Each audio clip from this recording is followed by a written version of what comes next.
नमस्कार दोस्तों, एस्ट्रोलॉजर कपिल मिश्रा में आपका बहुत बहुत स्वागत है। आज हम बात करने वाले विशेष रूप से मित्रों, मेष लव राशि फल मई 2025। मई का महीना आपकी लव लाइफ के लिए कैसा रहने वाला है, मैरिड लाइफ के लिए कैसा रहने वाला है, आपका ब्रेकअप कब हुआ था और कौन सी तारीख में पार्टनर रिटर्न वापसी करेंगे, इन सभी की जानकारी डिटेल में दी जाएगी। 5 ग्रहों का बड़ा परिवर्तन है।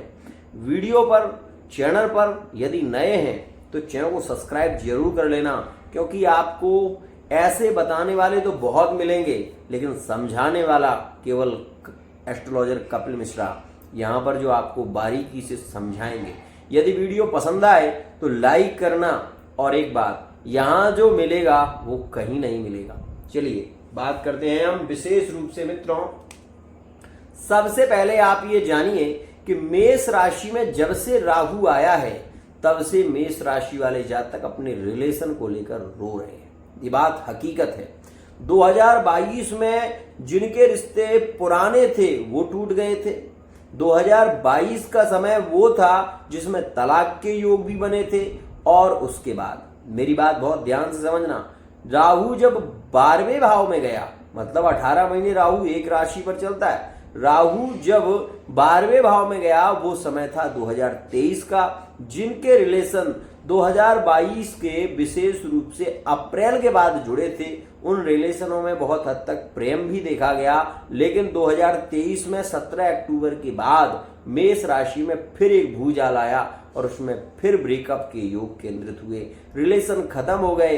कई लोग ऐसे भी आपको मिलेंगे जो मेष राशि के हैं, जिन्हें पुनर्विवाह करना पड़ा और दूसरा विवाह भी उनका शायद टिक नहीं पा रहा है।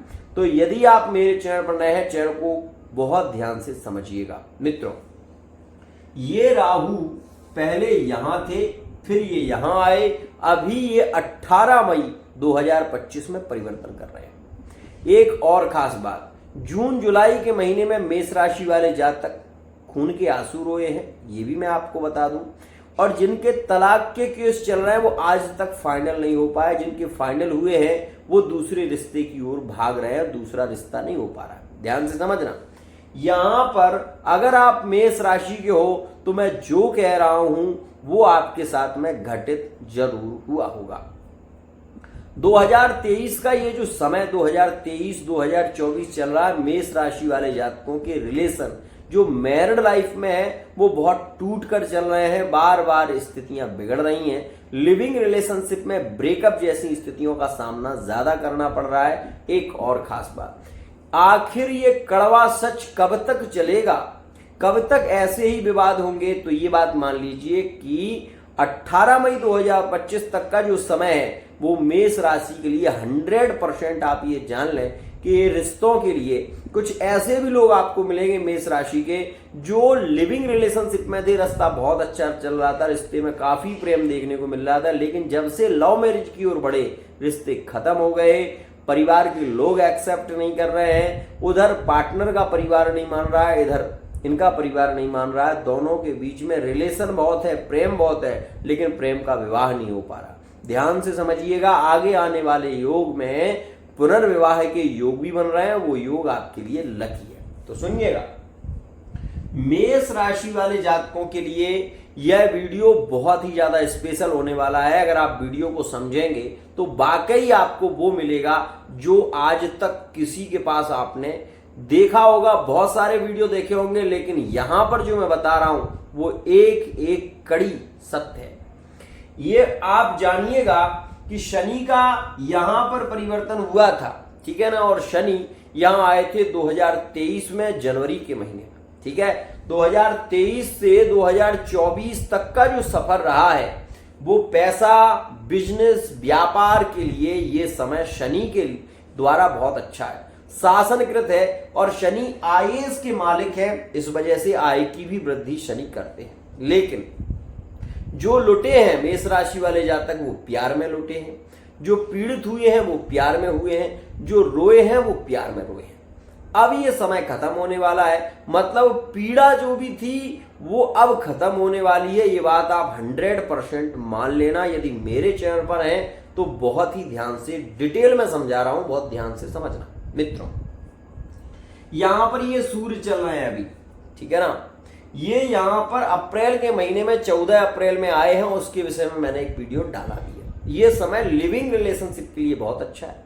ये समय थर्ड पार्टी रिलेशन के लिए भी कुछ राशियों में बहुत अच्छा है और मैरिड लाइफ की दृष्टि से ये समय अनुकूल चल रहा है।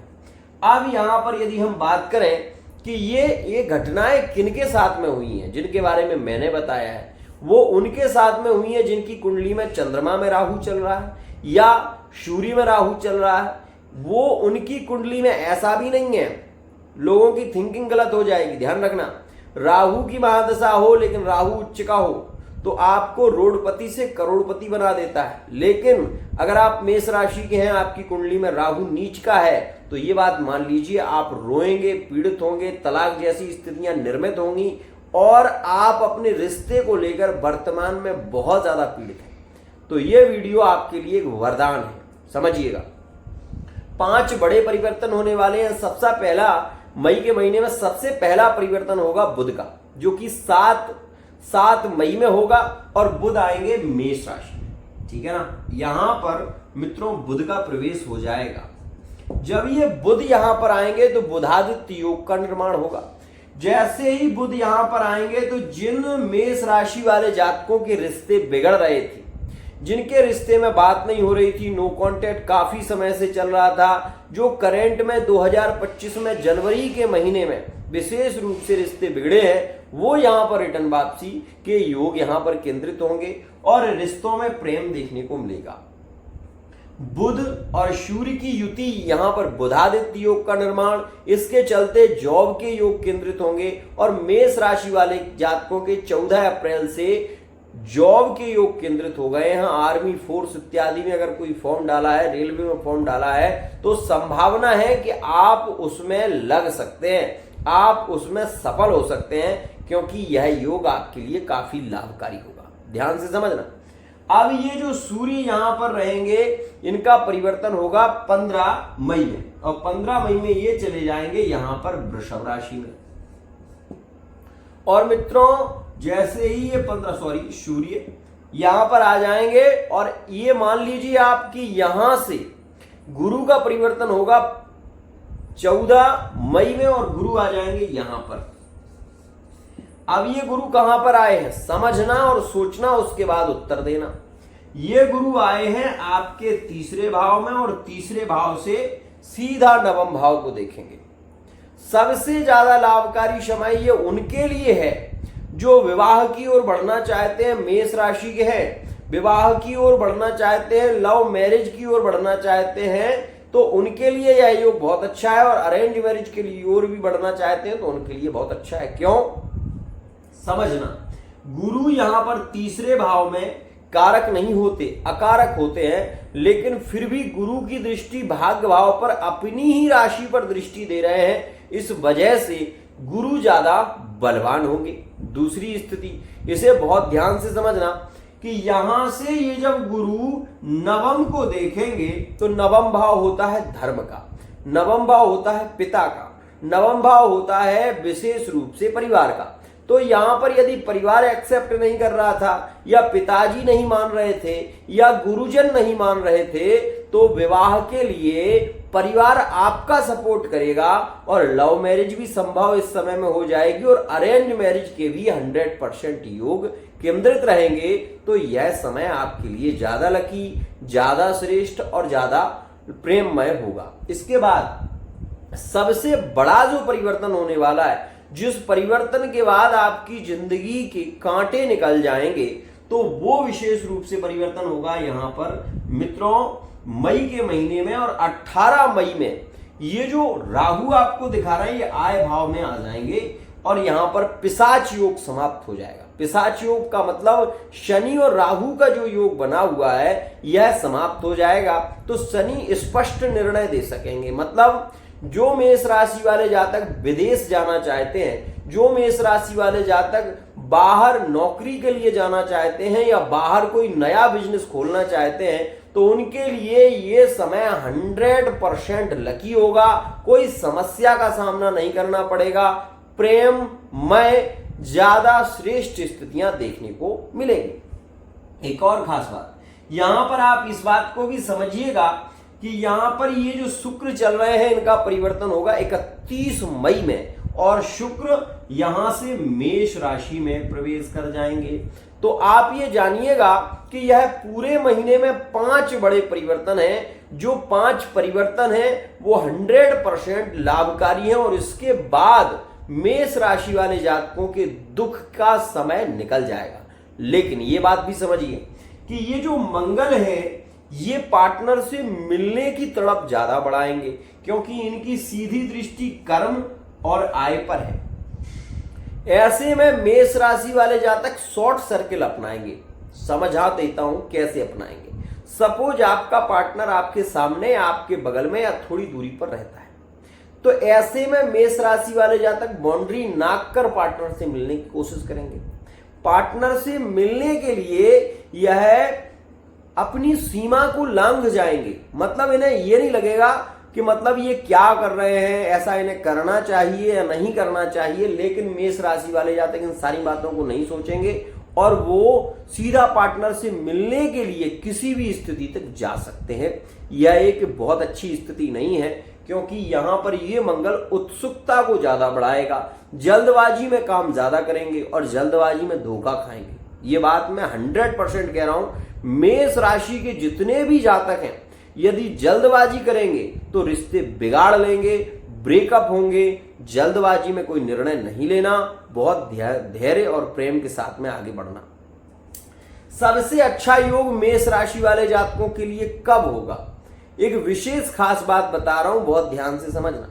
अगर आप मेष राशि के हैं तो मेरी इस बात को आप नोटिस कर लो कि ये जो बात मैं कह रहा हूं वो आपके लिए 100% लकी है, 100% लकी। तो समझो, यहां पर आप ये समझें कि मेष राशि के हैं आप, और यहां पर जैसे ही गुरु यहां पर तीसरे भाव में आएंगे तो भाई बहन परिवार में प्रेम ज्यादा बढ़ेगा।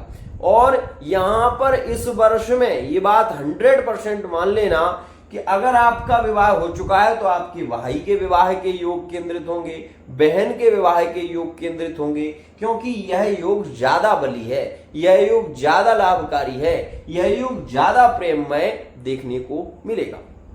एक और खास बात मित्रों, मेष राशि वाले जातकों के रिश्ते इस समय में मतलब 15 मई 2025 के बाद मेष वृश्चिक के रिश्ते जुड़ेंगे। सबसे खास स्थिति है मेष वृश्चिक। मेष कुंभ के रिश्तों में प्रेम बढ़ना शुरू होगा। मेष मिथुन के रिश्ते काफी प्रेममय देखने को मिलेंगे। जिनके नो कांटेक्ट चल रहे हैं वो अगर मेष राशि के हैं और कुंभ राशि के हैं, मेष राशि के हैं, मकर राशि के हैं, मेष राशि के हैं, कर्क राशि के हैं, मेष राशि के हैं, वृश्चिक राशि के हैं, मेष राशि के हैं, तो ऐसी स्थिति में अधिक संभावना रहेगी इनके रिश्ते में प्रेम ज्यादा बढ़ेगा। और मैं ये भी बता दूं कि मेष सिंह और धनु के रिश्ते 100% जुड़ने वाले हैं, और ये चीज आप अप्रैल के महीने के बाद से ही देख लेना, आपको ये चीज का अनुभव हो जाएगा। ध्यान रखिएगा। अब यहां पर स्थिति क्या बिगड़ रही है वो समझो। इस समय में अगर आप किसी को लाइक कर रहे हैं, पसंद कर रहे हैं, तो ये समय आपके लिए लकी है। इस समय में आप निर्णय ले सकते हैं, विवाह की ओर बढ़ सकते हैं, कोई समस्या नहीं होगी 15 मई के बाद। ध्यान रखना। अब यहां पर ये द्वादश का राहु कर क्या रहा है? असल में जाते जाते ये कर क्या रहा है? ये मेष राशि वाले जातकों में क्रोध को बढ़ा रहा है। मेष राशि वाले जातक आपने देखा होगा जब क्रोध करेंगे तो फिर बात नहीं करेंगे, ब्लॉक कर देंगे, तो बिल्कुल मैसेज नहीं करेंगे, कॉल नहीं करेंगे, किसी दूसरे नंबर से करोगे उसको ब्लॉक कर देंगे। ऐसा योग उनकी कुंडली में ज्यादा देखने को मिल रहा है जिनकी कुंडली में द्वादश का राहु या अष्टम का राहु है और या द्वितीय का राहु है। तो ऐसे मेष राशि वाले जातक इस समय में सोच नहीं रहे हैं। इस समय में ये नहीं सोच रहे हैं कि पार्टनर की हालत क्या होगी, पार्टनर आपसे कितना प्रेम करता है, क्या पार्टनर आपके लिए रो रहा है तो उनके आंसू आपको दिखाई नहीं दे रहे हैं, आपको अपना परिवार नहीं दिखाई दे रहा है। ये सारी स्थितियां इस समय में केंद्रित भी रहेंगी जिनकी कुंडली में राहु द्वादश का है, अष्टम का है, चतुर्थ का है या फिर विशेष रूप से द्वितीय का है। अब एक बात बहुत श्रेष्ठ बता रहा हूं, उसको समझो। जब यह केतु यहां पर आ जाएंगे पंचम में, तो केतु कुलस्योन्नति, मेष राशि वाले जातकों के पुत्र संतान प्राप्ति के योग बनेंगे। तो मेष राशि के जो जातक संतान के लिए प्रयत्न कर रहे हैं उनके लिए यह समय ज्यादा लकी होगा। और एकादश भाव में जब राहु आएंगे तो शेयर मार्केटिंग से अधिक लाभ की संभावनाएं बढ़ जाएंगी। मेष राशि वाले जो जातक आज कुछ भी नहीं कर रहे हैं, मान लीजिए आज खाली बैठे हैं, वो सोशल मीडिया के माध्यम से छा जाएंगे और काफी पैसा भी कमाएंगे। ये स्थितियां होंगी। शेयर मार्केटिंग से ज्यादा लाभ होगा, आप सोशल मीडिया के माध्यम से ज्यादा कमाएंगे। इंजीनियरिंग लाइन में है, विदेश जाना चाहते हैं तो शनि के द्वारा वो शासित योग शुरू होगा और उस योग का लाभ आपको 18 मई 2025 के बाद मिलना शुरू होगा। ध्यान से समझना, कई मेष राशि वाले जातक आपको ऐसे मिलेंगे जो कहेंगे कि गुरुजी मेरा पहले होने वाला था लेकिन 2023 में मैं विदेश नहीं जा पाया, 2022 में नहीं जा पाया, अब 2024 में योग नहीं बन पाया, लेकिन 2025 में क्या संभावना है? तो मैं कहूंगा 100% संभावना मई के बाद आप देखेंगे कि संभावनाएं बनेंगी। आप प्रयत्न करिए, आपको सफल होने से कोई नहीं रोक सकता। एक और खास बात, राहु जब एकादश भाव में आएंगे तो ऐसी स्थिति में आप यदि कोई एग्जाम देते हैं तो उसमें आपको 100% सफलता मिलेगी, क्योंकि एकादश, तीसरा भाव, विशेष रूप से छठा भाव, यहां पर आप ये मान लीजिए राहु कारक होता है। यहां पर राहु बहुत अच्छा फल देता है। अगर राहु की महादशा चल रही है और राहु 21 अंश का है, उच्च का राहु है, निश्चिंत हो जाइए, आपके रिलेशन नहीं टूटेंगे, आपके रिलेशन में प्रेम बढ़ेगा। पंचम भाव में है तब भी इस बात को नोटिस करना, दसम भाव में है तब भी इस बात को नोट करना। एक बात मेरी कान खोलकर समझ लेना, बहुत सारे लोग मिलते हैं ना, कहते सीधी 3 चीजें लोगों ने सीख ली और वो ज्योतिषाचार्य बन गए। केवल 3 चीजें सीख ली। क्या?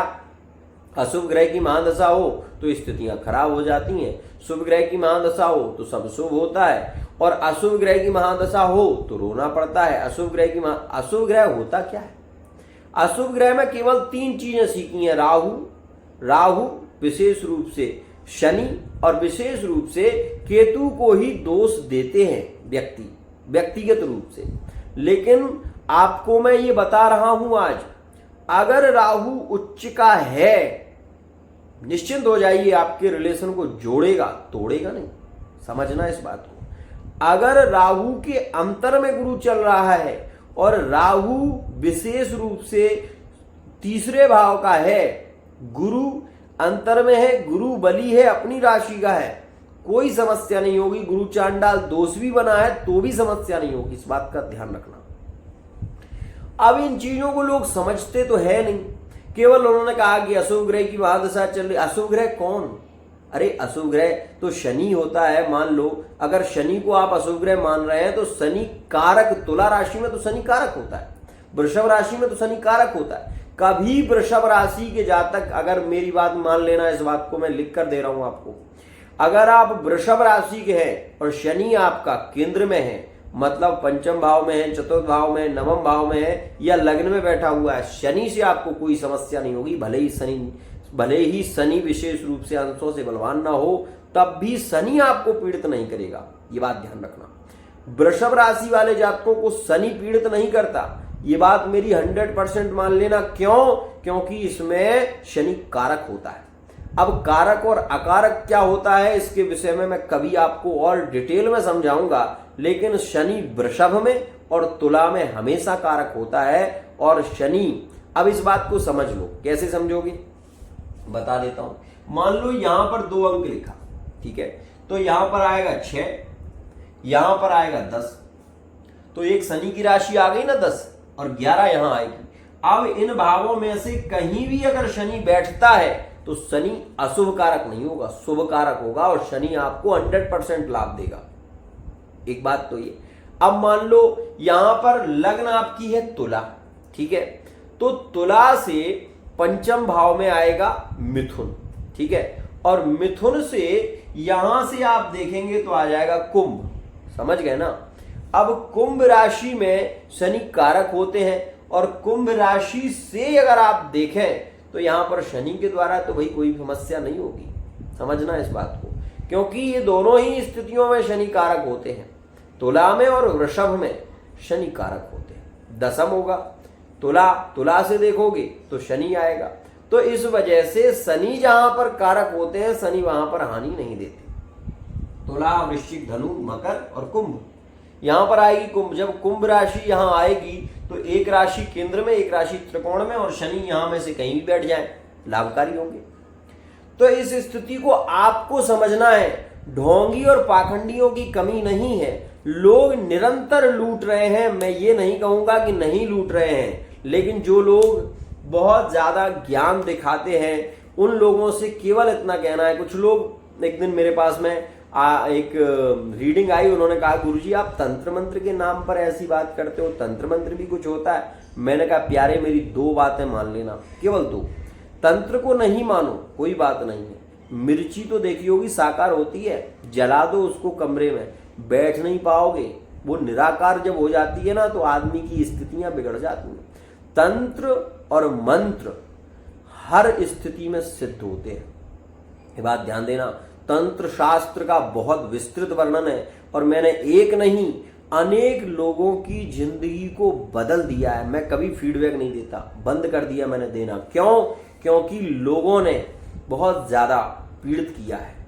और मैं ये नहीं कहता हूं कि आप मेरे वीडियो को देखें, मैं ये कहता हूं यदि आपको उचित लगता है तो मेरे वीडियो को देखना, अन्यथा कोई जरूरत नहीं है। बहुत सारे लोग हैं ऐसे जो ठगने वाले हैं, जो बैठे हुए हैं, जो निरंतर आपको पीड़ित कर रहे हैं। दो ही बातें जानते हैं, क्या? कि तुम्हारी कुंडली में योग नहीं है, पार्टनर लौट कर नहीं आएगा। अब तुम करोगे क्या? आप समझिए, सपोज कोई व्यक्ति मेरे पास में आया, मैंने उसकी कुंडली देखी, पंचम भाव में राहु बैठा था, मैं उससे कह दूं कि भैया तुम्हारा पार्टनर लौट कर नहीं आएगा, बस तो इतने में ही बात खत्म हो गई कि नहीं? अब इससे आगे तो कोई प्रश्न रहा नहीं, ना उसके पास में प्रश्न रहा, ना आपको बताने के लिए कुछ रहा। अब आपने कहा तंत्र मंत्र से कुछ होता नहीं है तो आप बताओगे भी नहीं, स्वाभाविक सी बात है। तंत्र मंत्र से कुछ होता नहीं है तो बताने वाले नहीं हो। अब अगर ये चीजें नहीं होती, अगर ये चीजें ना होती तो शास्त्रों में इनका वर्णन क्यों है? भगवान शिव के गण जितने भी हैं वो भूत होते हैं, और भूतों को सबसे पहले जो सृष्टि हुई वो भूतों की ही भगवान शिव ने, भागवत में वर्णन है। तो क्या भागवत गलत है? तंत्र शास्त्र का सबसे बड़ा प्रमाण आपको दे सकता हूं मैं, सबसे बड़ा प्रमाण मां भद्रकाली की जहां पर योनि है, वो कामाख्या पीठ जहां सबसे ज्यादा तंत्र का प्रभाव होता है। और वो जो लोग नहीं मानते उन पर मुझे कोई ईर्ष्या नहीं है, लेकिन मैं एक बात कहता हूं। अभी कोई एक एस्ट्रोलॉजर कह रहे थे कि अगर ऐसा होता तो हर नेता बन जाता। अरे नेता अपनी जगह है, और मैं आपको ये बताना चाहता हूं कि नरोत्तम मिश्रा दतिया मध्य प्रदेश से मां बगलामुखी की साधना से जीते थे, और उनको आज भी मां पर इतना भरोसा है। क्यों? क्योंकि वो जानते हैं कि मां की शक्ति क्या है। यहां पर बगलामुखी, पीताम्बरा, दतिया मध्य प्रदेश में संजय दत्त आए, यहां पर ऐसे ऐसे सेलिब्रिटी हो चुके हैं कि जिनको जेल कारावास होने वाला था, मां पीताम्बरा की कृपा से आज वो जी रहे हैं जिंदगी अपनी खुशहाल। तो मैं केवल ये कहना चाहता हूं कि इस बात को समझना, समस्या है तो समाधान मिलेगा, आपको सच्चा ज्ञान मिलेगा। एक और आखिरी प्रश्न, ये अष्टम भाव है, अष्टम भाव से अब दृष्टि शनि की हट रही है। तो ये बात भी मान लेना कि जो मेष राशि वाले जातक बहुत ज्यादा ओवर थिंकिंग में चले गए थे, पागलपन के शिकार हो रहे थे, प्यार में पीड़ित हो रहे थे, उनके लिए अब ये निवृत्ति का योग आ रहा है। और एक खास बात, यहां पर द्वादश में बैठा हुआ शनि विदेश की यात्रा 100% कराए। शनि घर से आपको 100 किलोमीटर की दूरी पर ही क्यों ना ले जाए, लेकिन आपको आपके लक्ष्य की ओर मोड़ देगा। और जितने भी मेष राशि वाले जातक हैं, मैं एक बात 100% कह रहा हूं, कर्म आपका यदि अच्छा है तो सफलता आपको 100% मिलेगी। शनि योगकारी है, ये बात ध्यान रखिएगा। आज के लिए इतना ही। आशा करता हूं ये वीडियो आपको पसंद आई होगी। वीडियो यदि पसंद आई है, चैनल को सब्सक्राइब करना ना भूलिएगा। राधे।